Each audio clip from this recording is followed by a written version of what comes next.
sama-sama sudah bisa kita lihat judulnya. Tanpa berlama-lama, kami persilakan Ibu Eva. Baik, terima kasih atas kesempatan yang diberikan kepada saya. Yang terhormat Ibu Kepala Sekolah, Bapak Ibu Wakil Kepala Sekolah, Bapak Ibu Guru, dan seluruh tenaga administrasi sekolah yang saya hormati. Hari ini saya minta kesediaan waktu dari Bapak Ibu sekalian untuk melakukan diseminasi budaya positif terkait dengan aksi nyata dari program guru penggerak yang sedang saya ikuti. Jadi dalam aksi nyata itu yang akan diunggah pada LMS adalah bahwa saya sudah melakukan sosialisasi mengenai budaya positif di sekolah kita tercinta ini. Hari ini Bapak Ibu saya akan memaparkan materi mengenai budaya positif. Sebagai pendidik, kita diibaratkan sebagai seorang petani yang memiliki peran penting untuk menjadikan tanaman tumbuh subur. Jadi sebagai pendidik, tujuan dari pendidikan itu sendiri adalah menuntun anak-anak sesuai kodrat alam dan kodrat zaman. Itu ya Bapak Ibu. Saya ingin bertanya kepada Bapak Ibu terlebih dahulu. Apakah siapa yang setuju bahwa anak itu adalah tabula rasa? Tabula rasa itu artinya lahir putih, tidak ada coretan sama sekali, ya. Apakah Bapak Ibu setuju dengan itu? Apa sebaliknya?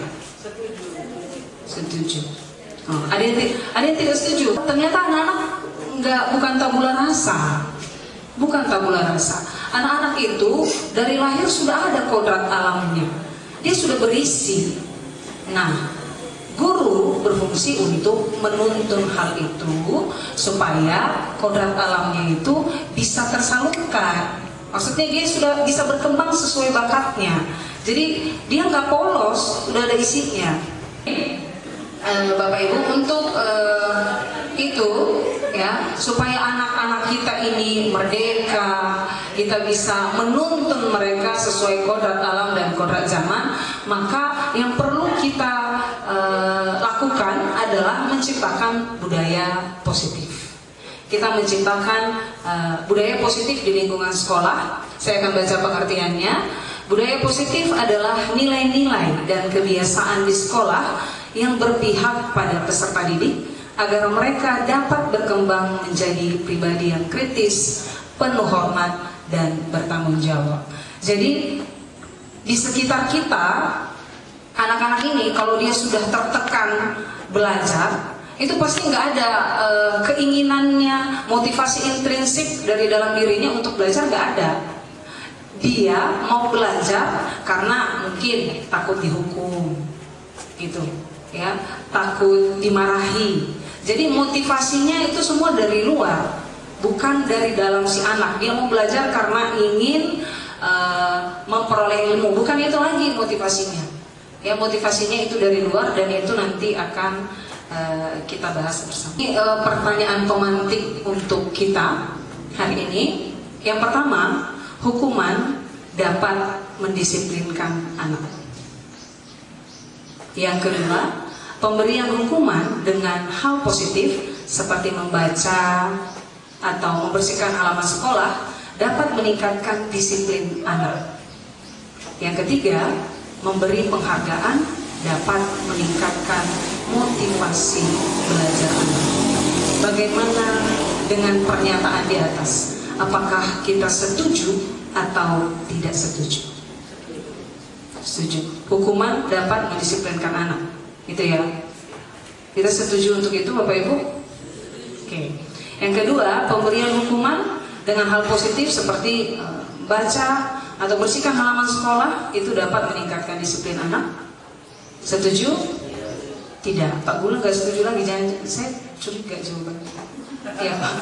Kenapa nggak setuju Pak Gula?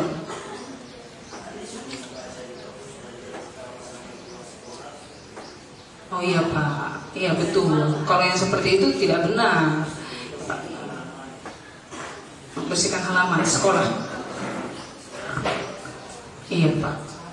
Kemudian penghargaan dapat meningkatkan motivasi belajar anak. Kita setuju, Bapak Ibu? Oke. Baiklah, kalau kita setuju nanti di berikutnya kita akan paparkan. Nah, untuk hari ini saya akan memaparkan topik ini ada 6. Tetapi jika ada yang mau disampaikan terkait dengan ini bisa langsung. Oke, yang pertama adalah disiplin positif dan nilai-nilai kebajikan universal. Nah, ini Bapak Ibu, perubahan paradigma. Jadi saya akan baca kegiatan kepalan tangan. Ada A dan B. Kita misalkan diri kita dan teman. Sobeklah secari kertas kecil, kemudian tuliskan benda atau sesuatu yang sangat berharga untuk Anda, letakkan di salah satu tangan Anda dan genggam benda atau sesuatu tersebut dengan segala daya. Buatlah sebuah kepalan. Teman Anda yang B akan mencoba dengan sekuat tenaga dengan berbagai cara untuk meminta Anda memberikan benda tersebut. B bisa membujuk, mengancam, menghardik, merayu, menyuap, atau apa saja usahanya supaya kita membuka kepalan tangan. Nah, dari yang ini, membujuk, mengancam, menghardik, merayu, menyuap, agar kita mau membuka, cara apa yang Bapak pilih, Bapak Ibu pilih, sehingga ikhlas membuka? Membujuk. Oke, mengancam, kalau diancam matikan kamu, itu enggak Bapak Ibu buka. Nyawa atau uang, ya kan? Jadi yang kita pilih membujuk. Merayu bisa jadi. Menyuap, kalau dibilang saya kasih 1 miliar, nah buka kepala tangan, mau nggak? Mau.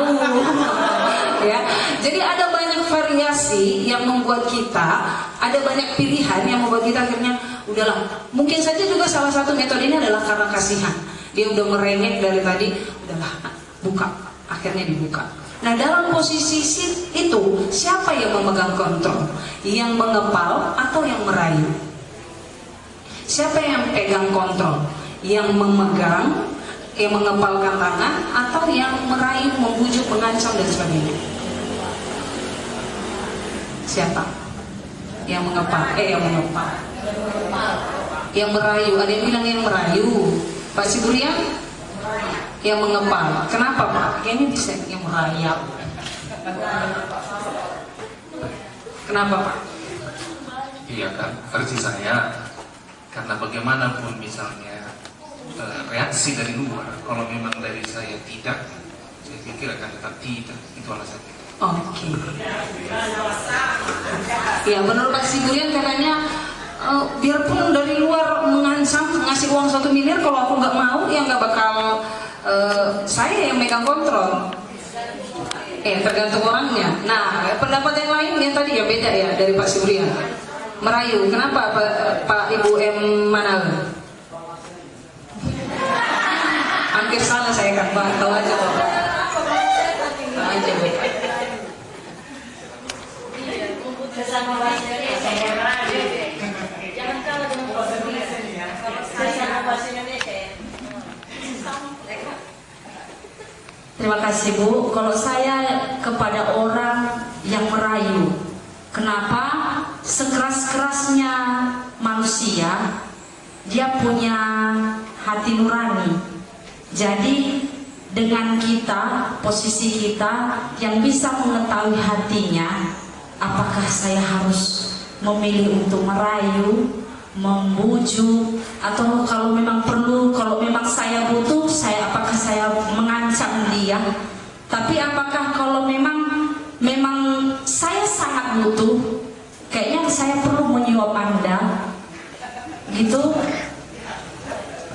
Jadi kalau menurut saya semuanya itu bisa lepas di tangannya dari diri orang yang Ya, teman B tadi lah Bu. Terima kasih. Jadi, oke, itu ada tambahan dari Bu Salma? Ada, oke, silakan Bu. Kalau menurut saya Bu, yang memegang kontrol itu adalah yang merayu tadi. Kenapa? Kita hubungkan dengan bahwa seorang guru itu seperti petani. Dia menempuh berbagai cara bagaimana tumbuhan itu bisa tumbuh subur, dan begitu juga guru terhadap anak. Dia menjadi hamba terhadap, dan itulah kontrol itu tetap dipegang oleh seorang guru. Artinya dia yang merayu, dia yang membujuk siswa itu. Kenapa ya? Kita hubungkan lagi memanusiakan manusia, memang itu adalah kesabaran yang luar biasa. Terima kasih Bu. Kalau saya tidak pilih dua-duanya, saya tidak pilih Pasidurian, saya juga tidak pilih Ibu Eri. Karena pilihan saya tidak ada di situ. Apa pilihan Bapak? Kalau menurut saya alam Bu, alamiah, bukan dari yang menggenggam dan yang merayu atau memuji. Karena saya menggunakan menggelitik. Saya gelitik sehingga genggamannya terbuka. Itu dari saya Bu. Tapi tetap aja kalau kayak gitu berarti eksternal kan? Dari luar? Eksternal. Saya bilang ada dia Bu. Oke. Baik. Jadi apakah ini nanti siapa yang pegang kontrol? Kita pelan-pelan akan menuju ke situ materinya. Saya di sini dia di slide berikutnya, siapa sesungguhnya yang memegang kontrol, yang memiliki kontrol. Kalau versi stimulus respon, yang pertama kita mencoba mengubah orang agar berpandangan sama dengan kita.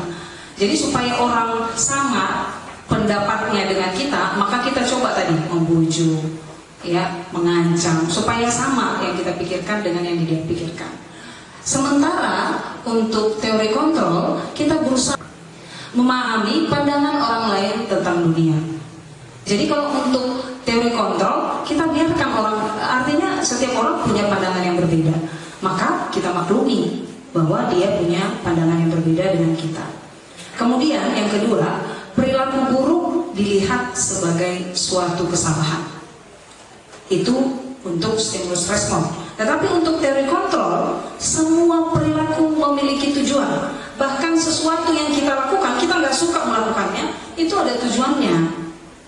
Jadi misalnya ada seseorang menyuruh, misalnya kita suruh si A bersihkan itu semua, bersihkan toilet misalnya. Nah, jadi kalau dia melawan, perilaku melawannya itu pun yang sebenarnya dia tidak sukai, itu juga ada tujuannya. Sudah ada tujuannya. Jadi itu menurut teori kontrol. Kemudian yang ketiga, orang lain bisa mengontrol saya. Sementara di teori kontrol, hanya Anda yang bisa mengontrol diri Anda. Artinya dari sini terlihat bahwa di pernyataan yang pertama tadi tentang kepala, bahwa yang bisa memegang kontrol ya diri sendiri. Sekuat apapun orang memujuk, merayu, menyuap dan mengancam, kalau kita tidak mau nggak bakal bisa. Dan kalau kita bisa, dia nggak buat apa-apa pun, kita kasih aja. Misalnya dia cuma lihat-lihat aja, dia lihat-lihat aja, terus kita udah, nah ambillah yang di tanganku. Jadi yang mengontrol itu adalah diri kita sendiri. Kemudian untuk stimulus respon, saya bisa mengontrol orang lain. Menurut teori kontrol, kita tidak bisa mengontrol orang lain. Jadi kalau begini Bapak Ibu, kita hukum anak-anak, kita misalnya hukum anak-anak, kemudian si anak-anak melakukan hukuman itu bukan kita yang pegang kontrol, anaknya yang pegang kontrol. Dia yang mengizinkan dirinya untuk melakukan itu. Kita anggap sih kita, itu ilusi ya, ilusi kontrol. Kita anggap sih diri kita yang sedang mengontrol anak itu, padahal tidak. Dia yang mengizinkan Bapak Ibu untuk menghukum dia. Gitu. Itu menurut teori kontrol. Kemudian pemaksaan ada pada saat bujukan gagal.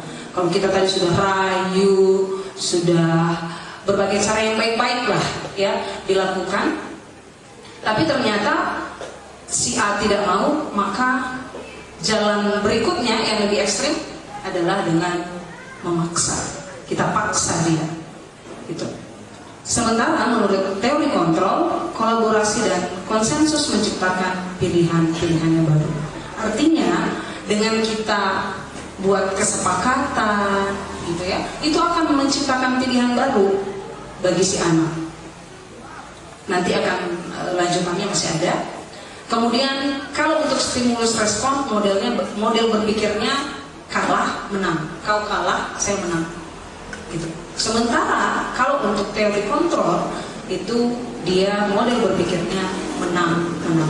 Si anak merasa tidak tercolimi dan keinginan si gurunya tercapai kepada si anak. Jadi gurunya senang, si anak juga senang. Oke, kemudian teori disiplin positif. Nah, di sini Anda tidak bisa mengontrol orang lain, hanya Anda yang bisa mengontrol diri Anda. Jadi di situ masuklah makna disiplin. Belajar kontrol diri dengan menggali potensi kita agar tercapai tujuan mulia, yaitu menjadi seseorang yang kita inginkan berdasarkan nilai-nilai yang kita hargai. Kemudian semua perilaku ini punya tujuan. Nah, seseorang melakukan sesuatu ada teori motivasinya, Bapak Ibu. Motivasinya beda-beda. Yang pertama adalah untuk menghindari hukuman. Kita susah payah dari rumah mengajar ke sekolah. Motivasinya apa? Apakah kita mau menghindari hukuman supaya ibu kepala sekolah nggak marah? Ya kan? Itu kan bisa jadi satu motivasi. Atau motivasi yang kedua untuk mendapatkan imbalan supaya ibu kepala sekolah memberi kita prestasi entah apalah, ya, sertifikat penghargaan dan sebagainya. Dan yang ketiga, motivasinya adalah untuk menghargai diri sendiri. Kedua motivasi yang sebelumnya itu dia motivasi eksternal dari luar. Jadi misalnya siswa, dia datang, aku tidak boleh terlambat karena kalau terlambat saya akan disuruh membersihkan sekolah. Itu berarti untuk menghindari hukuman. Dia datang ke sekolah bukan karena memang ingin mendisiplinkan diri, tapi karena takut nanti hukumannya, nanti piket suruh saya bersihkan toilet dan sebagainya. Yang kedua, untuk mendapatkan imbalan. Si anak mau belajar karena tahu nanti akan dapat hadiah pada saat pembagian rapor. Ya, jadi dia tahu ini ada imbalan yang menunggu dia di depan, sehingga dari sekarang dia belajar. Jadi motivasinya sudah eksternal, dari luar diri si anak. Dan yang ketiga, untuk menghargai diri sendiri. Jadi dia mau ke sekolah, mau belajar karena memang mau dapat ilmu. Dia mau memperkaya dirinya dengan ilmu. Ya, berarti motivasinya itu berasal dari diri sendiri.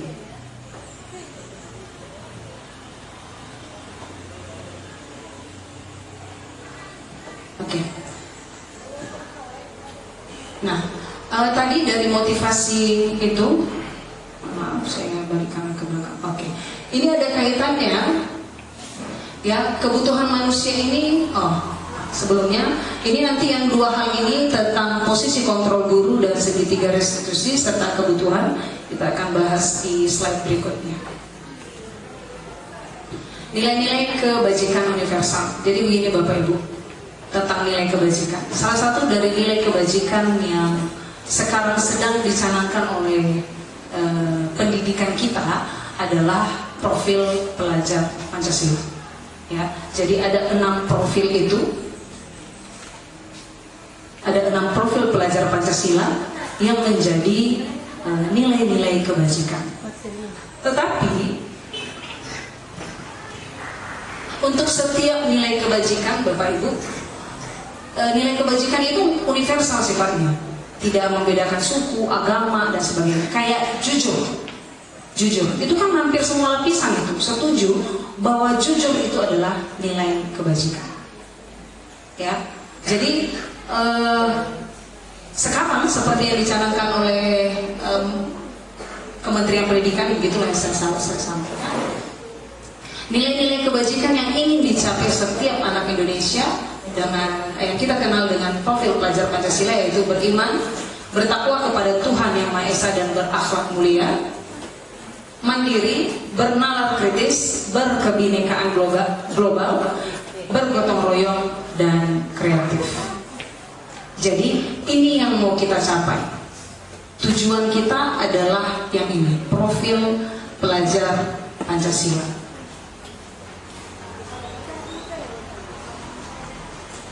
Oke, kita akan masuk ke teori motivasi. Ini tadi sudah saya jelaskan Bapak Ibu.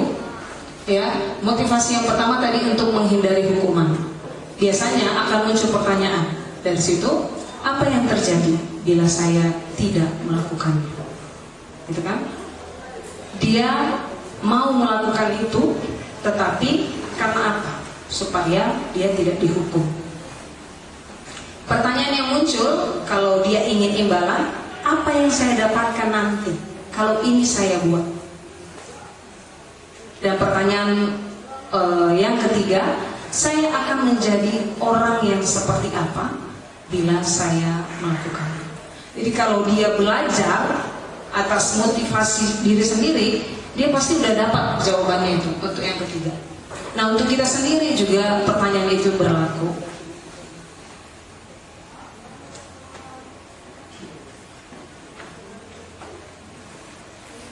Filosofi dari Ki Hajar Dewantara, merdeka itu artinya tidak hanya terlepas dari perintah, akan tetapi juga cakap buat memerintah diri sendiri.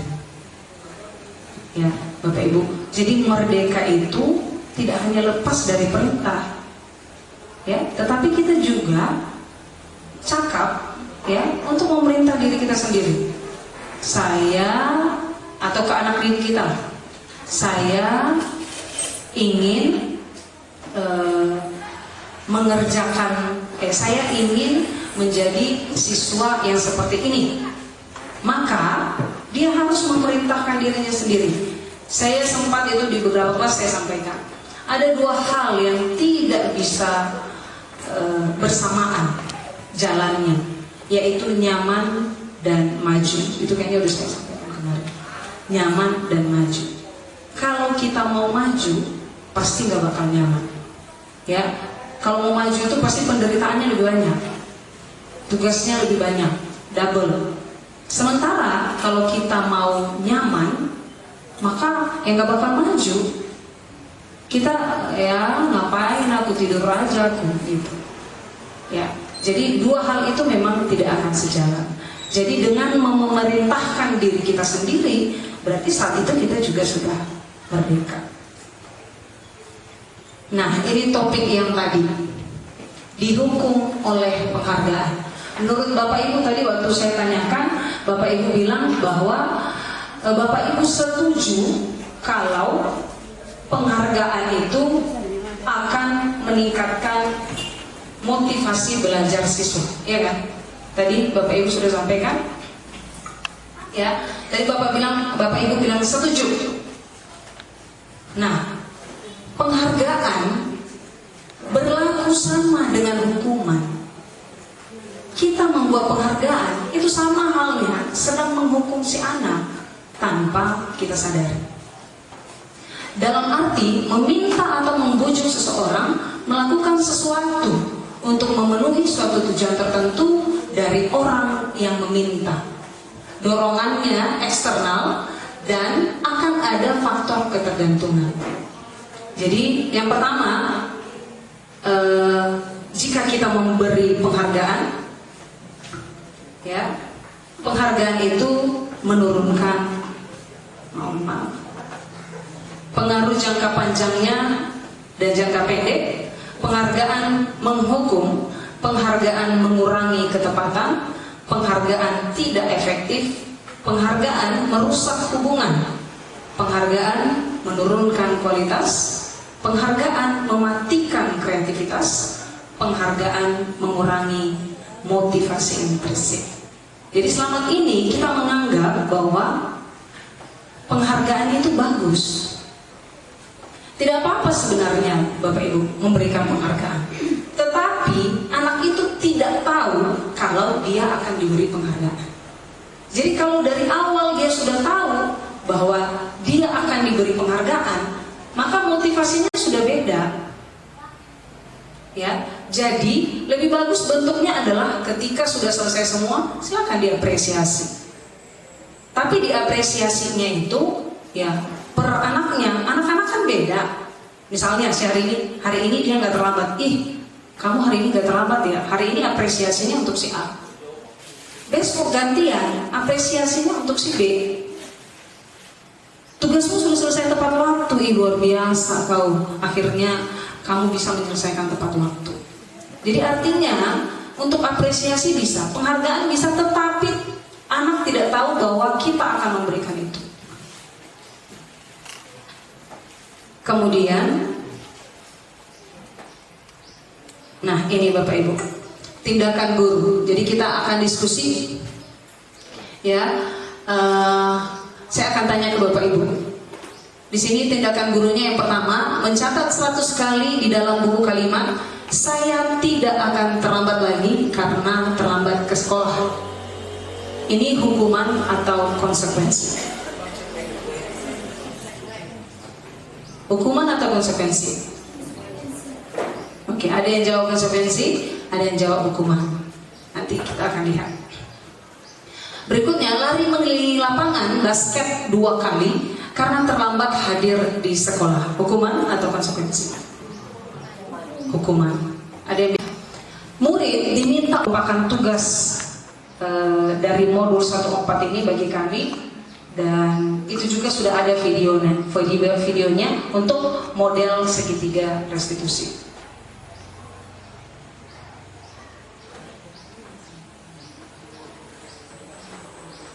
Nah ini dia 9 ciri-ciri restitusi. Bukan menebus kesalahan, namun untuk belajar dari kesalahan. Jadi anak-anak disuruh belajar dari kesalahan, bukan untuk menebus kesalahannya. Biasanya itu kalau hukuman kan menebus kesalahan yang dia buat, ya. Tapi kalau restitusi, dia belajar dari kesalahannya. Kemudian restitusi memperbaiki hubungan, ya, menawarkan kesepakatan bukan paksaan, menuntun untuk melihat ke dalam diri, mencari kebutuhan dasar. Restitusi diri adalah cara yang paling baik. Restitusi fokus pada karakter, bukan pada tindakan. Kemudian restitusi fokus pada solusi, bukan pada kesalahan. Ya, jadi kita pada saat menyelesaikan masalah udah gak kita ungkit lagi salah benarnya, siapa yang salah, siapa yang benar. Yang kita cari adalah solusinya.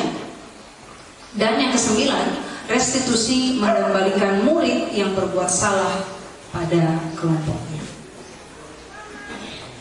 Yang berikutnya adalah keyakinan kelas. Nah ini ya Bapak Ibu.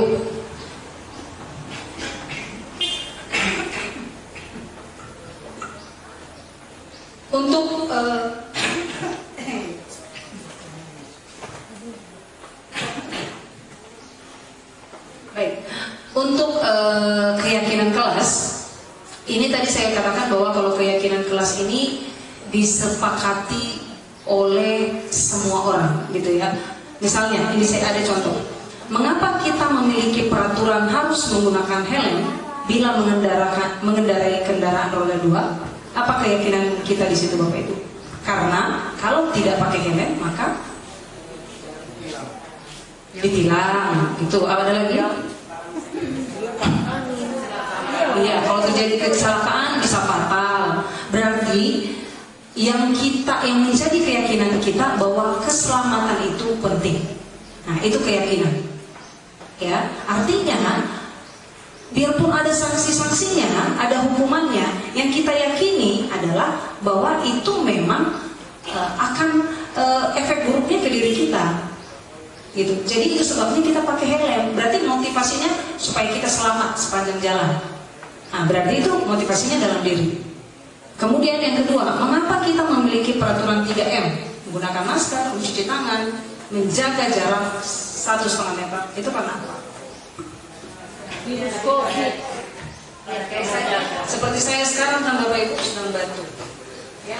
Jadi Ini juga prinsipnya untuk keselamatan. Dan yang berikutnya, mengapa kita memiliki peraturan harus datang tepat waktu pada saat mengikuti pelatihan? Apa keyakinan kita? Disiplin. Ya, keyakinan kita bahwa disiplin itu penting. Bukan karena ini nanti malu aku kalau aku masuk terlambat, nggak karena itu. Kita tahu yang hal yang lain. Nah, jadi ini urutannya tadi Bapak Ibu ya, menciptakan budaya positif, lingkungan positif di sekitar kita, membuat keyakinan kelas, kemudian membuat peraturan. Di situ peraturan kelas dibuat ya. Seharusnya yang dibuat di situ adalah kesepakatan kelas. Nah, ini dia. Kita coba seragamkan dulu apakah contoh di atas ini sama dengan keyakinan kelas. Selalu mengembalikan buku ke tempatnya. Ini keyakinan kelasnya apa? Kalau tadi kan pakai helm karena untuk keyakinan kita adalah kita akan selamat. Nah, kalau mengembalikan buku ke tempatnya, kerapian. Ada lagi kah? Iya. Kerapian, kedisiplinan. Oke, keteraturan gitu ya. Ya. Keindahan gitu. Itu yang kita yakini bahwa rapi itu perlu. Yang kedua, dilarang mengganggu orang lain. Menghormati orang lain. Ya, kita yakin bahwa menghormati orang lain itu penting. Hadir di sekolah 15 menit sebelum pembelajaran dimulai, itu sudah ya, disiplin, tepat waktu. Dilarang melakukan kesalahan. Kekerasan, maaf ya Bu.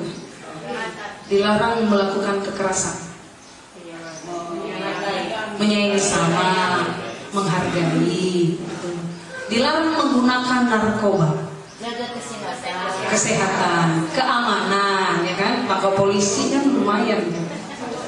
Bergantian atau menunggu giliran. Disiplin juga. Disiplin, tertib, gitu ya. Antri, budaya antri. Gunakan masker. Kesehatan. Jangan berlari di kelas atau di koridor.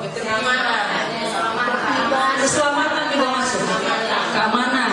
Ya karena siapa tahu lari-lari jatuh. Nah, iya. Kenyamanan juga supaya nggak ribut. Iya betul, berarti kenyamanan gitu ya. Jadi kita sudah tahu ya Bapak Ibu seperti apa keyakinan kelas. Oh ini apanya? Keselamatan, keamanan, hampir sama dengan yang kita jawab. Oh, yang pertama tadi tanggung jawab, selalu mengembalikan buku ke tempatnya. Ya itu karena kita tanggung jawab. Kita udah pinjam, kita kembalikan. Nah sekarang kita masuk ke kebutuhan dasar manusia. Kebutuhan dasar manusia ada berapa itu? Ada 5. Kasih sayang dan rasa diterima, kebutuhan penguasaan, kebutuhan bertahan hidup, kebutuhan kesenangan, dan kebutuhan kebebasan. Iya, ada amin Ibu. Saya macam KKR jadinya amin. Jadi kebutuhan yang pertama adalah bertahan hidup, ya kan? Ya kalau untuk bertahan hidup berarti kita harus makan. Saya makan dulu Bu. Iya, nanti kerjanya makan aja saya. Iya kan, kalau nggak kerja juga nggak ini ya. Oke. Jadi untuk bertahan hidup kita bekerja, kita makan, ya itu kebutuhan dasar. Kemudian kebutuhan kasih sayang, ya kan? Siapa sih yang nggak mau disayang? Kan? Ya, kita semua membutuhkan kasih sayang. Kemudian kebutuhan penguasaan, rindu menguasai orang lain. Ya, kebutuhan penguasaan, artinya kita butuh diakui sama orang, itu kebutuhan penguasaan. Kemudian kebutuhan kesenangan, kita ini jangan ketat aja mukanya, ya. Iya santai Pak, ya kan? Santai slow, ya. Kemudian kebutuhan akan kebebasan, kita mau bebas. Di situ letak kebahagiaannya kalau kita bebas ke sana kemari, kan? Tapi masalahnya memang kaki sedang terikat sekarang. Oke, berikutnya. Nah ini yang penting Bapak Ibu, yang penting ya, yaitu 5 posisi kontrol guru. Kontrol ya. Iya bu, iya bu, iya bu, iya bu. Yang pertama, nah ini kategori guru ini ada 5 nih jenis-jenis guru. Ada guru yang bertindak sebagai penghukum. Kau, kalau saya sering itu, ya, sering, kalau, ya, kalau nggak kau kerjakan awas kau ya, itu udah disertai dengan embel-embel, kamu nggak kau kerjakan, ya, pokoknya gitu. Minggu depan jangan masuk. Iya, minggu depan jangan masuk, ya, di satu kali aku bilang ya, 24 kali, panjang. Berikutnya adalah pembuat orang merasa bersalah. Nah, ada guru tipe ini. Nunggu, mau kasihan kau sama ibu. Ini kan, salah satu bentuk guru ini suka supaya bersalah anaknya, tertekan hati. Apa Marcelina? Ya. Jadi dia buat si anak merasa tertekan hati. Putri. Gak tahu kau, ibu sudah capek kali dari rumah ke sini. Ini Marcelina, ya, dia Marcelina kali ya. Iya, itu pembuat merasa bersalah. Nah itu, di situ ada kata-katanya. Kamu seharusnya sudah tahu. Ibu sudah berapa kali ibu bilang capek ibu loh. Pembuat merasa bersalah. Yang ketiga, teman. Nah ini teman ini guru yang mengambil sikap sebagai teman. Jadi biasanya kata-katanya di situ karena takutnya dimarahi atau dihukum, dan sebenarnya ini juga bisa kita bawa dalam kehidupan kita sehari-hari sebagai orang tua di rumah. Marah, rasa bersalah, dipermalukan, dan merasa tidak dihargai. Itu kalau kita menghukum anak. Sementara kalau yang kita jalankan adalah konsekuensi, ya, anak belajar untuk mematuhi peraturan, dia memiliki konsep diri yang baik, mendorong anak mudah menyesuaikan diri, dan yang terakhir, kehilangan hak, dibuat tidak nyaman, dan diasingkan untuk sementara. Singkat dia, tetapi efeknya jangka panjang. Itu Bapak Ibu. Nah, bagaimana cara kita supaya anak-anak tidak merasa dihukum? Yang pertama, dengan melakukan restitusi. Apa itu restitusi? Proses menciptakan kondisi bagi murid untuk memperbaiki kesalahan mereka, sehingga mereka bisa kembali pada kelompok mereka dengan karakter yang lebih kuat. Jadi mereka sudah diberi pemahaman bahwa apa yang mereka lakukan itu salah, sehingga ketika mereka kembali, ya, ke posisi mereka semula, mereka sudah tahu apa yang sudah apa ini salah. Dan ini kemarin memang juga merupakan tugas dari modul 14 ini bagi kami, dan itu juga sudah ada videonya untuk model segitiga restitusi.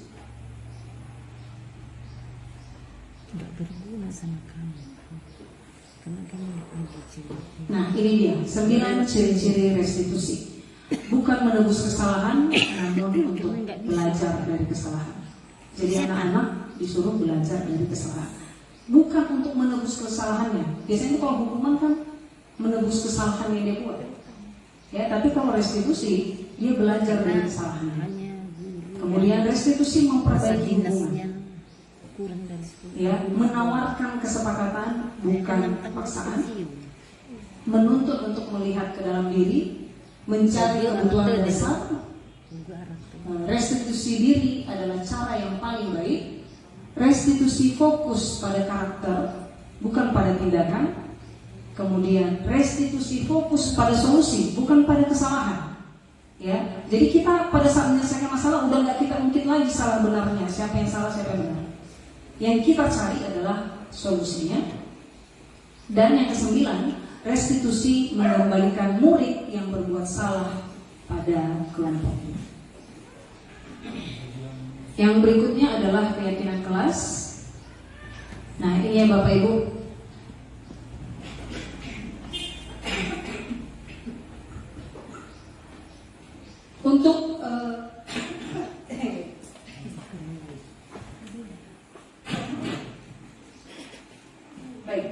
Untuk keyakinan kelas, ini tadi saya katakan bahwa kalau keyakinan kelas ini disepakati oleh semua orang, gitu ya. Misalnya, ini saya tadi contoh. Mengapa kita memiliki peraturan harus menggunakan helm bila mengendarai kendaraan roda 2? Apa keyakinan kita di situ, Bapak Ibu? Karena kalau tidak pakai helm maka ditilang. Itu ada lagi? Ya, kalau terjadi kecelakaan bisa fatal. Berarti yang menjadi keyakinan kita bahwa keselamatan itu penting. Nah, itu keyakinan. Ya, artinya biarpun ada sanksi-sanksinya, ada hukumannya, yang kita yakini adalah bahwa itu memang akan efek buruknya ke diri kita. Gitu. Jadi itu sebabnya kita pakai helm. Berarti motivasinya supaya kita selamat sepanjang jalan. Nah, berarti itu motivasinya dalam diri. Kemudian yang kedua, mengapa kita memiliki peraturan 3M? Menggunakan masker, mencuci tangan, menjaga jarak 1,5 meter. Itu karena Virus COVID. seperti saya sekarang dan Bapak Ibu sudah membantu. Ya. Jadi ini juga prinsipnya untuk keselamatan. Dan yang berikutnya, mengapa kita memiliki peraturan harus datang tepat waktu pada saat mengikuti pelatihan? Apa keyakinan kita? Disiplin. Ya, keyakinan kita bahwa disiplin itu penting. Bukan karena ini nanti malu aku kalau aku masuk terlambat, nggak karena itu, atau hal yang lain. Nah, jadi ini urutannya tadi Bapak Ibu ya, menciptakan budaya positif, lingkungan positif di sekitar kita, membuat keyakinan kelas, kemudian membuat peraturan. Di situ peraturan kelas dibuat ya. Seharusnya yang dibuat di situ adalah kesepakatan kelas. Nah, ini dia. Kita coba seragamkan dulu apakah contoh di atas ini sama dengan keyakinan kelas. Selalu mengembalikan buku ke tempatnya. Ini keyakinan kelasnya apa? Kalau tadi kan pakai helm karena untuk keyakinan kita adalah kita akan selamat. Nah, kalau mengembalikan buku ke tempatnya, kerapian. Ada lagi kah? Disiplinan lah. Kerapian, kedisiplinan. Oke, keteraturan gitu ya. Keindahan gitu. Itu yang kita yakini bahwa rapi itu perlu. Yang kedua, dilarang mengganggu orang lain. Nyaman. Menghormati orang lain. Ya, kita yakin bahwa menghormati orang lain itu penting. Hadir di sekolah 15 menit sebelum pembelajaran dimulai, itu sudah disiplin tepat waktu. Dilarang melakukan kesalahan. Kekerasan, maaf ya Bu.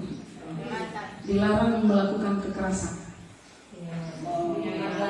Menyayangi sama, menghargai. Dilarang menggunakan narkoba. Jaga kesehatan. Keamanan, ya kan? Maka polisi kan lumayan. Bergantian atau menunggu giliran. Disiplin juga. Disiplin, tertib, gitu ya. Antri. Gunakan masker. Kesehatan. Jangan berlari di kelas atau di koridor. Keselamatan juga masuk. Keamanan. Ya, karena siapa tahu lari-lari jatuh. Nah, iya. Kenyamanan juga supaya nggak ribut. Iya, betul. Berarti kenyamanan gitu ya. Jadi kita sudah tahu ya Bapak Ibu seperti apa keyakinan kelas. Oh, ini apanya? Keselamatan, keamanan, hampir sama dengan yang kita jawab. Oh, yang pertama tadi tanggung jawab, selalu mengembalikan buku ke tempatnya. Ya itu karena kita tanggung jawab. Kita udah pinjam, kita kembalikan. Nah, sekarang kita masuk ke kebutuhan dasar manusia. Kebutuhan dasar manusia ada berapa itu? Ada 5. Kasih sayang dan rasa diterima, kebutuhan penguasaan, kebutuhan bertahan hidup, kebutuhan kesenangan, dan kebutuhan kebiasaan. Ya, udah ambil Ibu Saya bacakan ayat jadinya. Amin.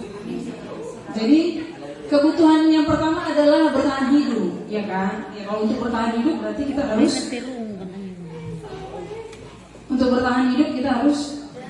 makan. Saya makan dulu, Bu. Iya, nanti kerjanya makan aja saya dulu. Makan minum. Iya kan, kalau nggak kerja juga nggak ini ya. Oke.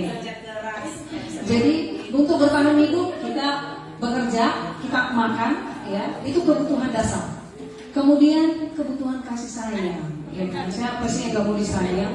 Kayak yang udah bersangsa putih kepalamu. Ya, kita semua membutuhkan kasih sayang. Kemudian kebutuhan penguasaan. Kita kadang-kadang rindu menguasai orang lain. Ya, kebutuhan penguasaan. Artinya begini loh, kita diakui gitu. Itu maksudnya. Kita butuh diakui sama orang, itu kebutuhan penguasaan. Kemudian kebutuhan kesenangan. Kita ini jangan ketat aja mukanya. Ya. Iya, santai, Pak. Ya kan?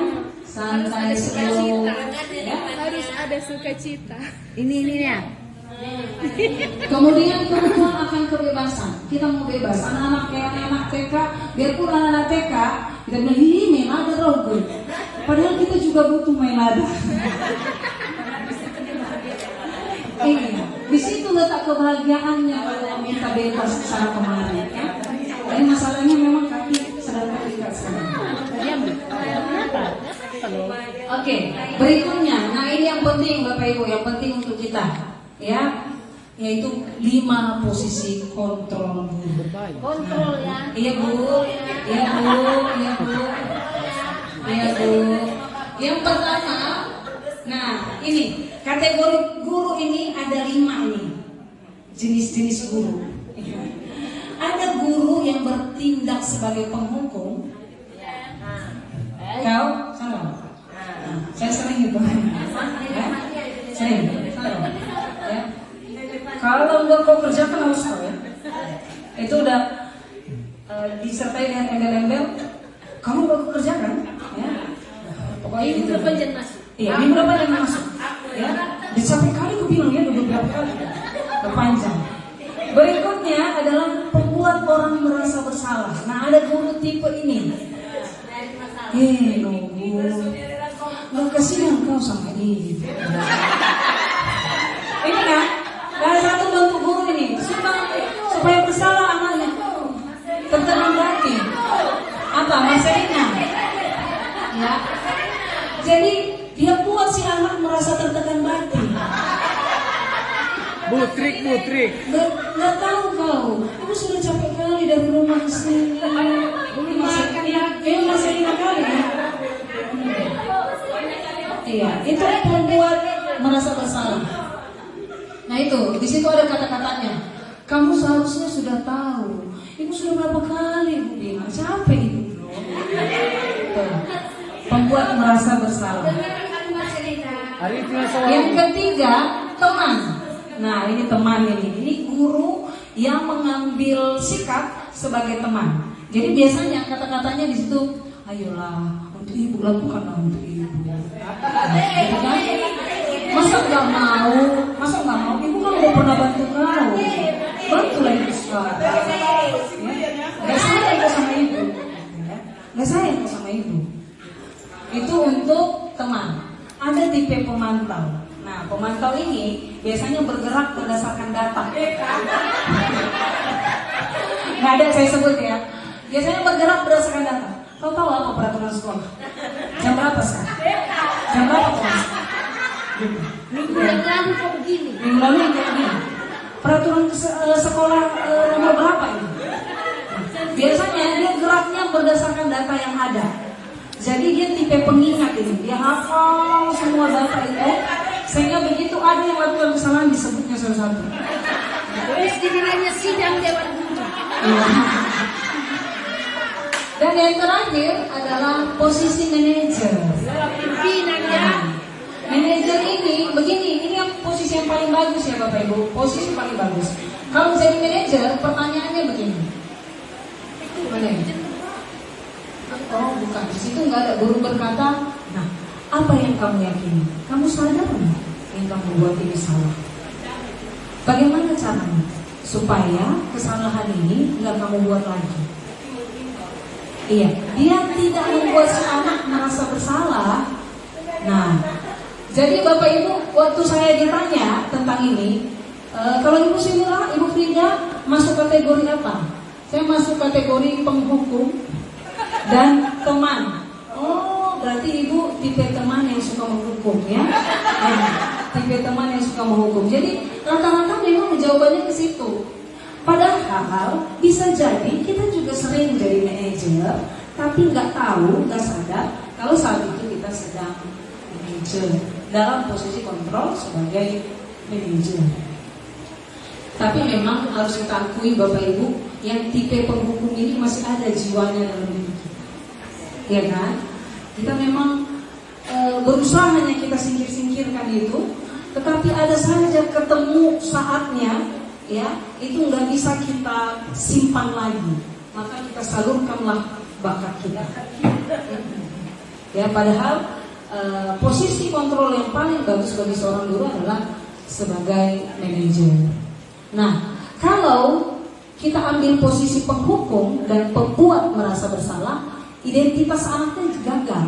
Dia gagal membentuk identitasnya. Ya, karena dia tadi kan motivasinya dari luar lah, ya. Kemudian tertekan batin lah. Sementara kalau teman dan pemantau, identitasnya memang berhasil, tapi kontrolnya dari luar.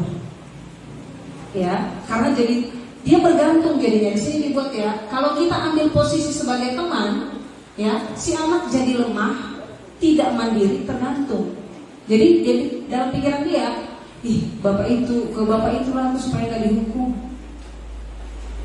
Karena bapak gurunya tadi bilang, udah masuk aja nggak apa-apa. Bapak nanti yang bilang sama ibu itu, bapak yang apa, udah nggak masuk aja. Itu siapa tuh? Ada yang giling-giling. Dia menyadari, oh saya sebagai teman selama ini. Ya, jadi kalau sebagai teman gitu, si anak jadinya menggantungkan diri, dia dekati bapak itu lagi.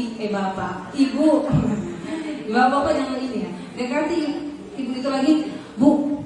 Tadi aku dihukum bapak itu, nggak apa-apa, masuk. Nanti ibu dia bilang, aman gitu, aman. Gitu. Enggak pasti bilang kayak gitu.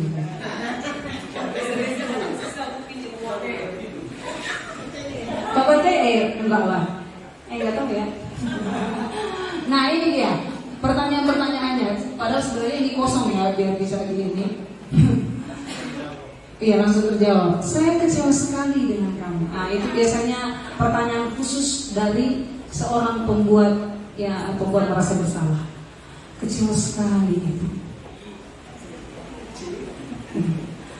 Gak tahu kamu, orang tuamu di rumah sudah capek menyekolahkan kamu. Nah, ya, bersalah dia. Kira-kira kasihan anakku, kasihan orang tuaku. Gitu kan? Tapi itu cuma sesaat, itu sadarnya saat itu aja. Besoknya udah lupa dia lagi kalau bapaknya mencangkul di sawah untuk sekolahkan dia. Udah lupa dia. Kemudian kamu tidak benar melakukannya. Kan sudah yang bilang, saya kan sudah yang bilang, setiap yang masuk info itu sudah ada di dalam. Itulah saya nggak diskusi satu momen ya. Saya mau bertobat dalam waktu singkat. Kemudian untuk teman, ayolah lakukanlah untuk bapak. Oh ibu. Kemudian, ini tipe pemantau. Di situ dibuat apakah kamu mau mendapatkan stiker bintang hari ini? Ini biasanya untuk anak SD ya. Untuk anak SD dapat stiker. Jadi seperti memberi imbalan. Kemudian tadi sebenarnya pemantau ini lebih acuannya data ya. Kemudian manajer, bagaimana kamu bisa menyelesaikan? Misalnya dia terlambat. Nah, kalau kamu terlambat, kamu tahu kamu sudah melanggar peraturan sekolah? Tahu, misalnya itu jawabannya. Tahu. Lalu bagaimana caranya supaya besok nggak terlambat lagi? Dia jawab, saya akan setel alarm supaya saya bangun tepat waktu. Atau saya akan tidur lebih cepat supaya bangunnya bisa lebih cepat.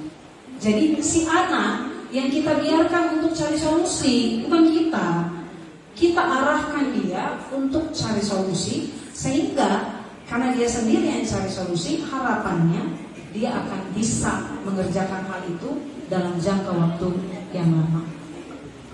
Nah, kalau tipe penghukum 2 kali dibuatnya tipe penghukum karena ini yang paling banyak. Kamu yang paling terakhir. Hah? Ngapain aja kau di sini dari tadi? Nah, ya kan? Ngapain aja? Kayaknya saya cocok kali gitu ya. Ngapain aja kau dari tadi? Ibu lihat kau pura-pura nulis kau, makanya paling kau udah panjang repetannya. Ya, inilah tipe penghukum. Nah, bagaimana menyelesaikannya? Inilah yang disebut Bapak Ibu dengan segitiga restitusi. Nah, segitiga restitusi isinya apa? Ada 3 langkah segitiga restitusi. Yang pertama, stabilkan identitas. Kedua, validasi kesalahan. Dan yang ketiga, tanyakan, tanyakan keyakinan.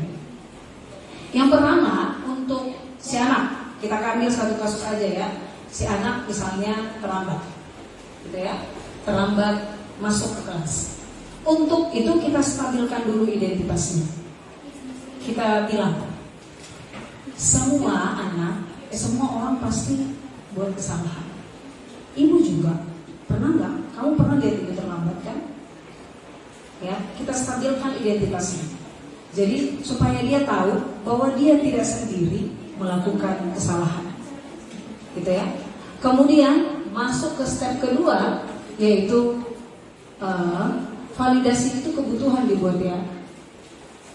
Validasi kesalahan sebenarnya, ya. Validasi mohon maaf, saya ganti ke ini dulu, menanyakan keyakinan.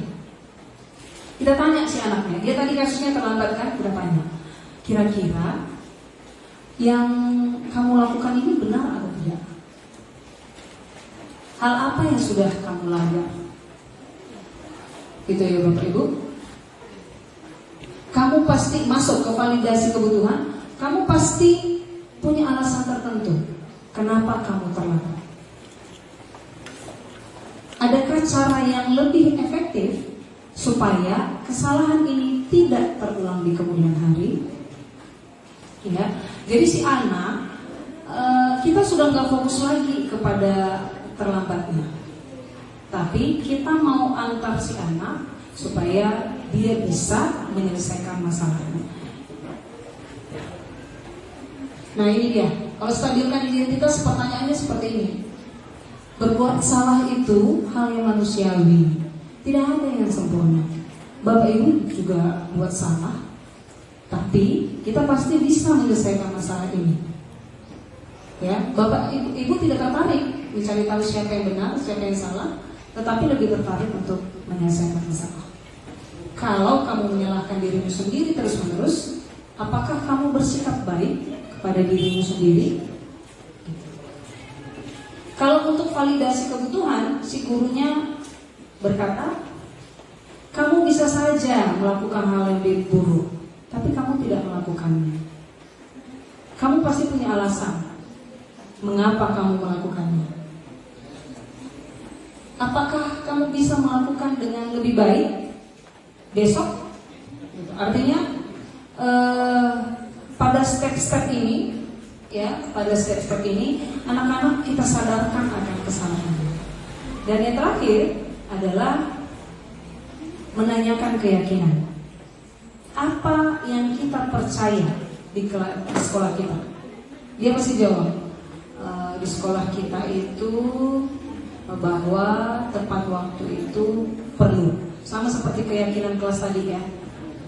Nilai apa yang sudah kita sepakati? Jadi Bapak Ibu, hal ini sudah saya lakukan di kelas. Ya, saya sudah membuat kesepakatan di kelas yang saya masuki berdasarkan keyakinan yang kami sepakati. Ya, jadi artinya kami yakin bahwa belajar itu harus menyenangkan. Itu. Jadi mohon maaf ke Bapak Ibu yang sebelah-sebelahan kelasnya dengan saya. Kadang saya ribut, bukan saya sih yang ribut, anak-anak. Ya, karena memang ada situasi tertentu yang mereka bebas menyuarakan apa yang ada di kepala mereka. Jadi di kelas saya memang cenderung anaknya mungkin kalau saya bilang ribut, sebenarnya aktif ya. Karena mereka nggak saya tahan untuk ngomong. Ngomongnya maksudnya gini juga ya, bukan berarti mereka udah ini. Karena mereka rebutan mau ngomong, angkat tangan. Jadi mereka jadi terdengar ribut. Nah untuk mendiamkan yang satu tenang, yang lain nggak bisa.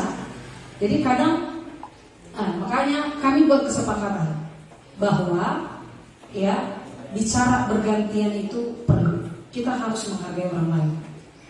Dan yang mereka timbulkan yang terakhir adalah stop bullying. Mereka nggak mau. Katanya kesepakatan kelas kami adalah stop bullying. Karena kadang saya ataupun mereka secara tidak sadar menyampaikan kata-kata yang bersifat bullying. Gitu. Karena nggak sadar nih kita itu Bapak Ibu. Ya, nanti kalau udah saya buat itu mereka itu kata mereka, Bu, oh iya lupa, maaf ya. Gitu.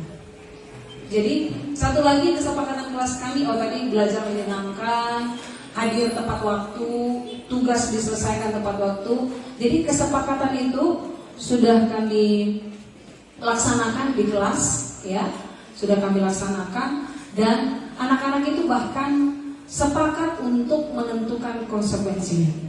Artinya gini, mereka tentukan ini, kalau misalnya terlambat, dia mengikuti pelajaran, tetapi bukan di tempatnya. Mereka sudah sepakati hal seperti itu.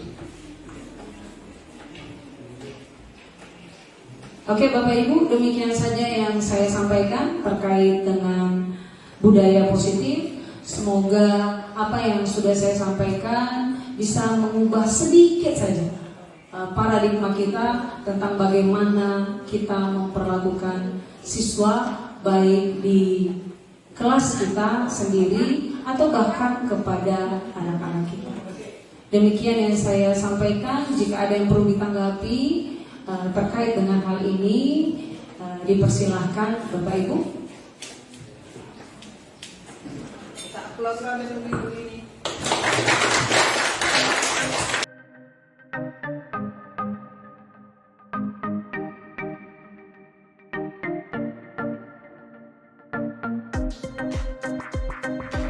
Selamat siang Elis. Selamat siang Bu. Apa kabarmu hari ini? Puji Tuhan baik Bu. Ibu dengar dari ketua kelas kamu bertengkar dengan Sorai. Iya Bu. Sorai terus-terusan menyontek tugas matematika saya Bu. Oh begitu. Ibu kalau di posisi kamu juga akan melakukan hal yang sama. Jadi wajar kalau reaksi kamu juga seperti itu. Lalu apa yang sudah kamu lakukan ke Sorai? Saya marahi habis-habisan Sorai Bu. Bahkan secara nggak sengaja saya berkata kasar sambil memukul meja Bu. Saya sangat kesal dengan Sorai Bu. Kan nggak seharusnya dia menyontek terus. Dia bisa cari duluan sebelum mencari tahu atau menyalin jawaban orang lain Bu. Syukurlah reaksi kamu cuma hanya sebatas itu. Kalau lebih dari situ kita tidak tahu, akibatnya bisa sangat fatal. Menurut kamu, keyakinan kelas apa yang sudah kamu langgar? Saling menghormati antar teman Bu. Menurut kamu, saling menghormati antar teman itu penting atau tidak? Penting Bu. Jika kamu sadari itu penting, maka apa yang akan kamu lakukan untuk mengatasi masalah ini jika terjadi lagi di kemudian hari? Saya akan menjadi lebih sabar, dan untuk menyampaikan kekecewaan saya akan berbicara dengan baik dan santun Bu. Kemudian jika ada yang menyontek, saya lebih baik melaporkannya kepada guru mata pelajaran ataupun wali kelas saya Bu. Syukurlah kamu sudah tahu bagaimana cara mengatasi masalah ini. Ibu harap kamu konsisten melaksanakannya, selalu menaati peraturan sekolah, dan menaati kesepakatan kelas yang sudah kita buat bersama. Tetap semangat ya Elis. Baik Bu, terima kasih atas arahan dan bimbingannya Bu. Sama-sama Elis, sekarang kamu sudah bisa kembali ke kelas.